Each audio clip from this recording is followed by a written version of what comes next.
When Jeff Bezos left New York City in 1994 to go west, young man, he hadn't decided if he would settle in Seattle or Portland.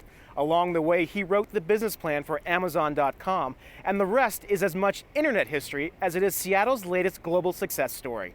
Now Bezos seeks to inspire the next generation of visionaries here at the Museum of History and Industry, MOHI. It's an ideal location. Right here on Lake Union, Bill Boeing pioneered commercial aircraft at the turn of the 20th century. Bill Gates launched a software empire less than 20 miles away. And a few hundred yards from here, where I stand, Bezos continues to grow Amazon, even as he invests in space travel, journalism, and social technologies. Which is why we kick off our special series of The Innovators with an exclusive interview with a man who lives by the motto, step by step, ferociously, Jeff Bezos. I'm Hanson Hossein. Welcome to Four Peaks.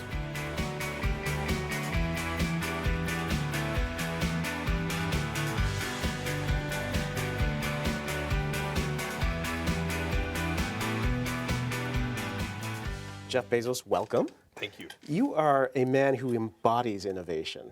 So what place does innovation actually have in a museum that wants to archive it? I mean, how do you inspire the kind of innovation you'd like to see in the world?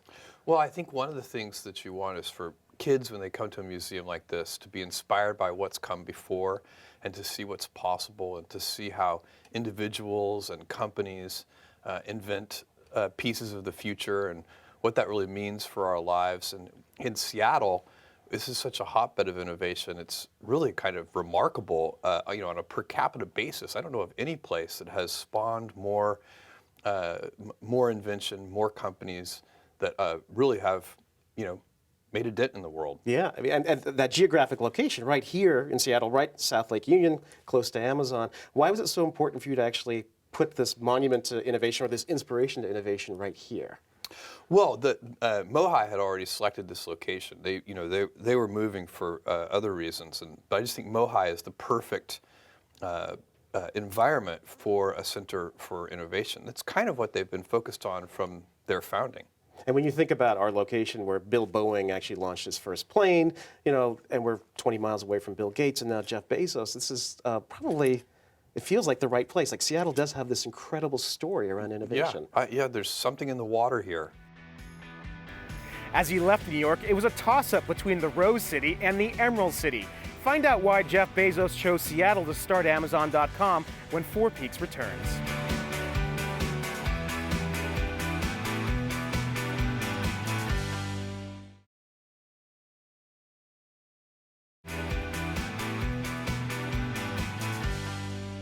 Well, I love that legend. I don't know if it's legend or not, but you were in the car with your wife driving across the United States, and you were doing the business plan as you were going there. Could you almost feel the pull of go west, young man? Absolutely. In fact, I had not made the final decision. By the time the movers came and collected our stuff to take it from New York City to Seattle, I was still deciding between Seattle and Portland. Oh. And so I just told them, well, just get started heading west. And I'll let you know in a few days whether you should go to Seattle or Portland. So what was the deciding factor? Well, the deciding factor was that Seattle is a little bit bigger. And so I looked at the number of flights per week in the Seattle airport, and at that time I think it was 3,000 flights a week coming out of Seattle and 1,000 flights a week coming out of Portland. And so there are just a lot of little things that in a bigger city are a tiny bit easier. You mentioned that you wanted innovation to inspire this next generation. Why is it important to you? Why is it so important to you personally to make that happen? Well, I think, I was a very lucky kid. I was inspired by invention and self-reliance from a number of different people and from, even watching the Apollo program as a little boy. And I think when little kids get inspired, you never know what might happen. It's a big deal, and everything about our society gets better over time. I really do believe that. I'm an optimist. The myth of the good old days is usually just that, a myth. We have better medicine than we've ever had before. Everything, all of that is invention. It's people figuring out antibiotics. It's people figuring out new kinds of biomedicines, biotechnology. It's things that have been figured out with the kind of communication that we have, the freedom of speech we have now with the internet. There's so many things that are getting better, and a lot of that is powered by invention. Is there a particular methodology to that? Because I think that's really important, especially for young people, to actually do that self-assessment and find that passion. Do you have any advice? I think that I think many kids and many grown-ups do figure out over time what their passions are. And sometimes we let I don't think it's that hard. I think what happens though sometimes is that we let our intellectual selves overrule those passions. And so that's what needs to be guarded against. Kids are very good about knowing what their passions are. I love that, because I think I've seen you describe this way, that you've always maintained that sense of wonder. I think that's what kids have, but we lose it somehow along the way. Yes, everybody, it's a gift if you can keep your childlike sense of wonder.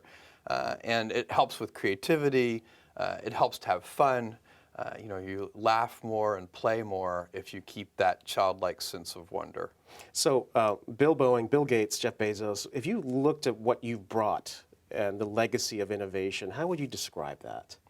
Well, I think what I would hope Amazon's legacy would be is Earth's most customer-centric company. What we have always wanted to do is raise the standard for what it means to be customer-centric to such a degree that other organizations, whether they be other companies or whether they be hospitals or government agencies, whatever the organization is, they should look at Amazon as a role model and say, how can we be as customer-centric as Amazon? Even competitors, I imagine, right?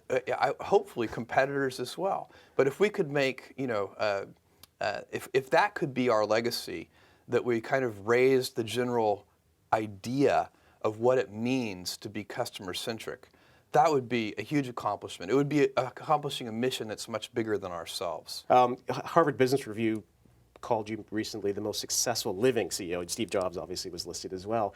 What does that mean to you as you consider your own leadership style?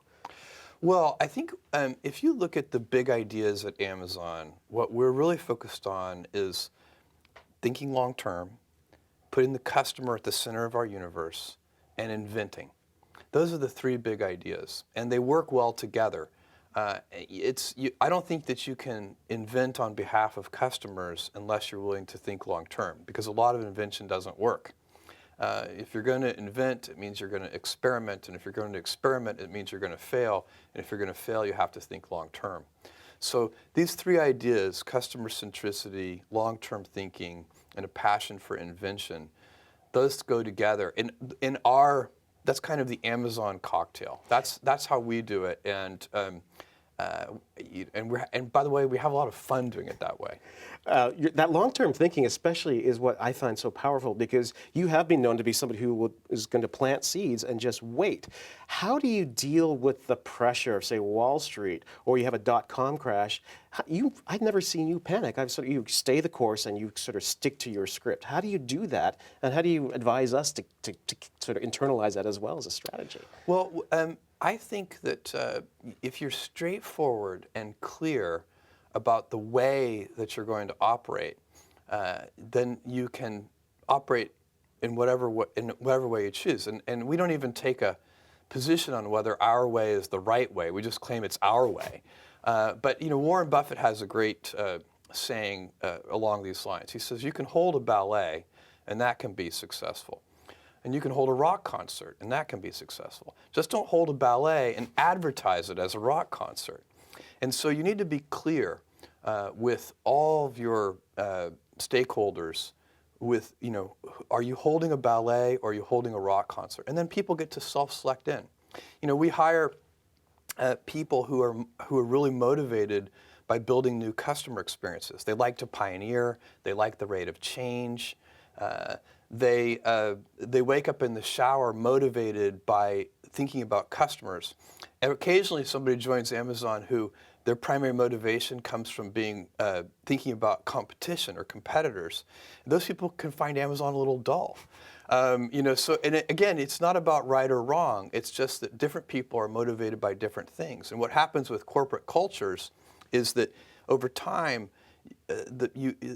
people collect themselves in a way where they like that culture, and then it becomes self-sustaining.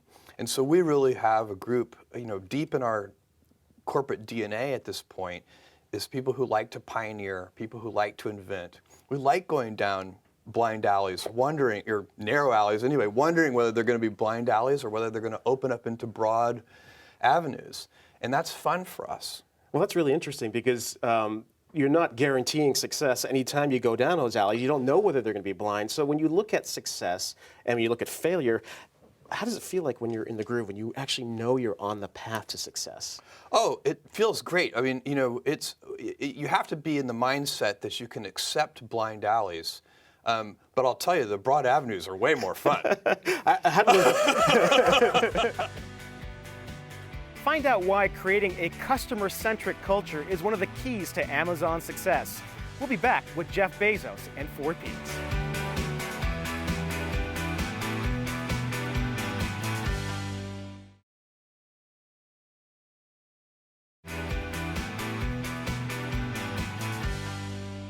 Back at the Museum of History and Industry, home to the new Bezos Center for Innovation. Let's return to my conversation with Jeff Bezos.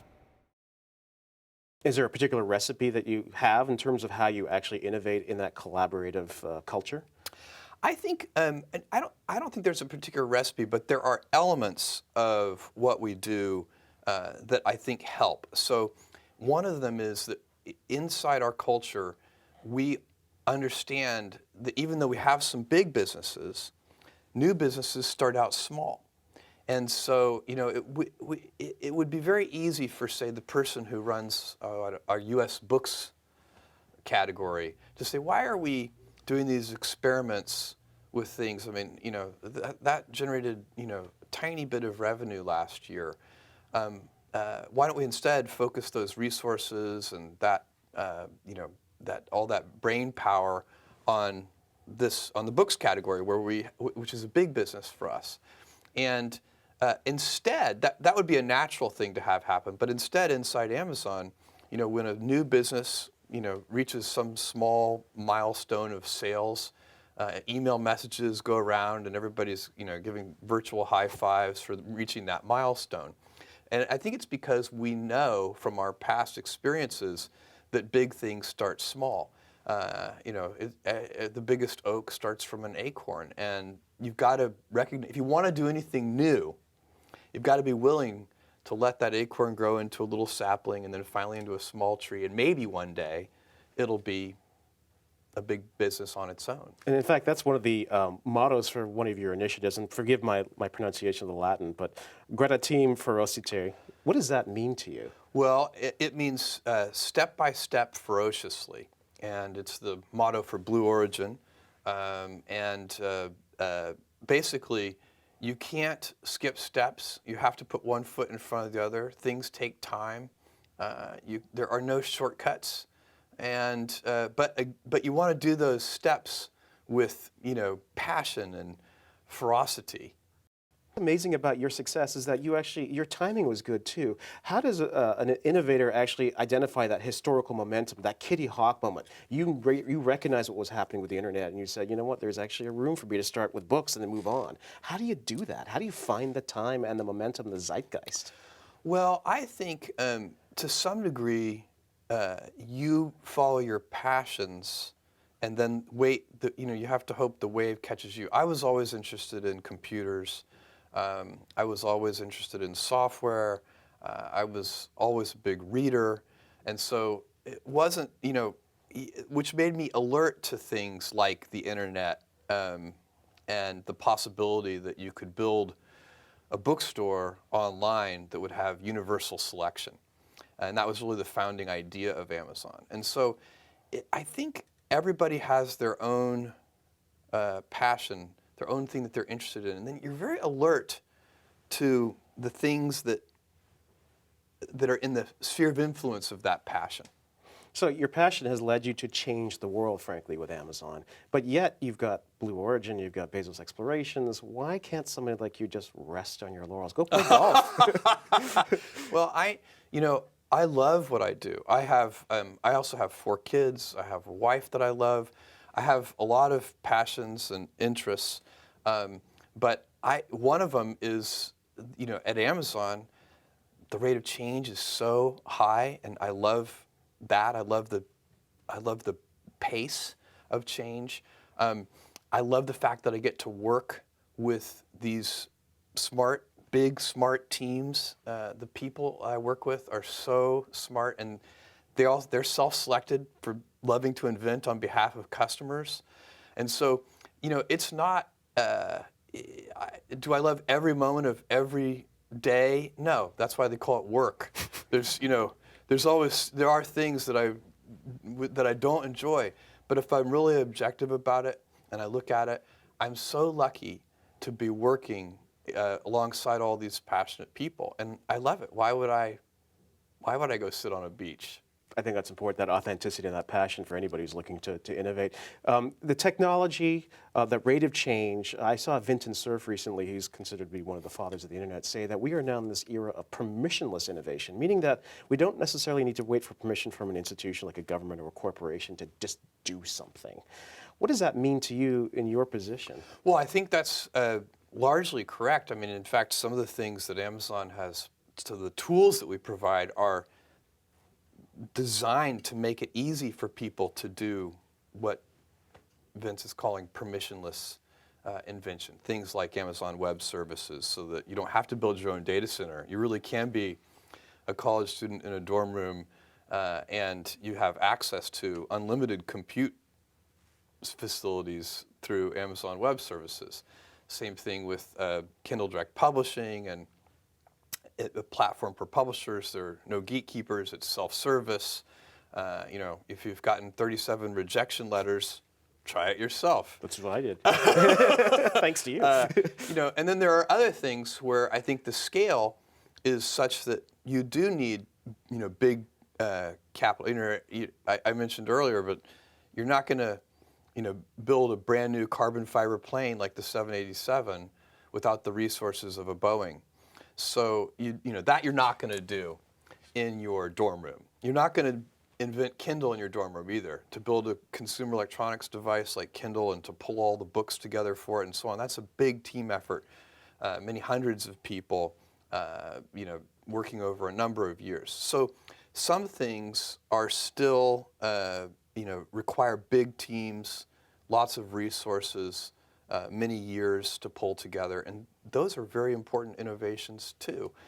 But he's right that we're on a trend line where every passing year, more powerful things can be done by small teams. And that's interesting because scale and size matter. You mentioned the two pizza meetings, but the danger is if somebody is successful as you, Amazon being successful, you have potentially a lumbering giant. How do you remain nimble? Because there is somebody in their dorm room who could eat you up for lunch the next day.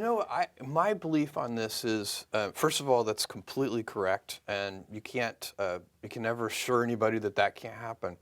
But I think if you have a customer-centric culture, that cures a lot of ills, because we wake up, let's say you're the leader in a particular arena, if you're competitor focused and you're already the leader, then where does your energy come from? Whereas if you're customer focused and you're already the leader, customers are never satisfied. So if you're customer focused, you're always waking up wondering, how can we make that customer say wow? How can we, our energy, our passion, we want to impress our customers. We want them to say, wow. And that accountability really matters to you as well. You're Absolutely. Very accountable to your customers. We love it. It's that kind of divine discontent comes from observing customers and noticing that, things can always be better. When you look at education, I mean, Amazon has this incredible technology. Is there ways to sort of turn Amazon's technology towards helping sort of the educational challenges that we face in this country right now? Yeah, I think there are. And in fact, we're doing some things with Kindle now. We have something called Whispercast, which lets schools manage fleets of Kindles.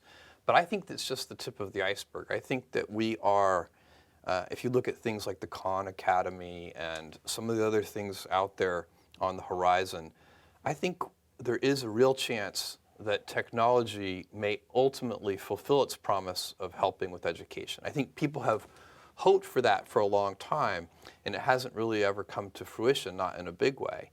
But I'm still very optimistic that that may happen. And in fact, maybe some of the kids who visit Mohi will be the ones who will really figure it out. Where in Seattle does Jeff Bezos go to clear his head? And what's his favorite snack? We'll be right back.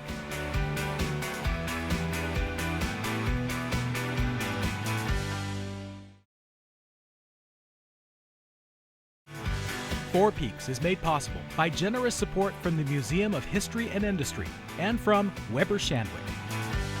I have a few rapid-fire questions for you that we're asking of all of our innovators being featured at the exhibit, so you can answer in one word or whatever. Your favorite Seattle hangout to get a clear head? My favorite Seattle hangout to get a clear head, my shower. Excellent. Why are showers so prone to innovation? I get my best ideas. Relaxing. You're alone. You have one of those rainforest shower heads? It's a very good place to do your best deep thinking. All right. Favorite music to listen to while working, if you are listening to music? I don't control the music in my house anymore. My daughter does that.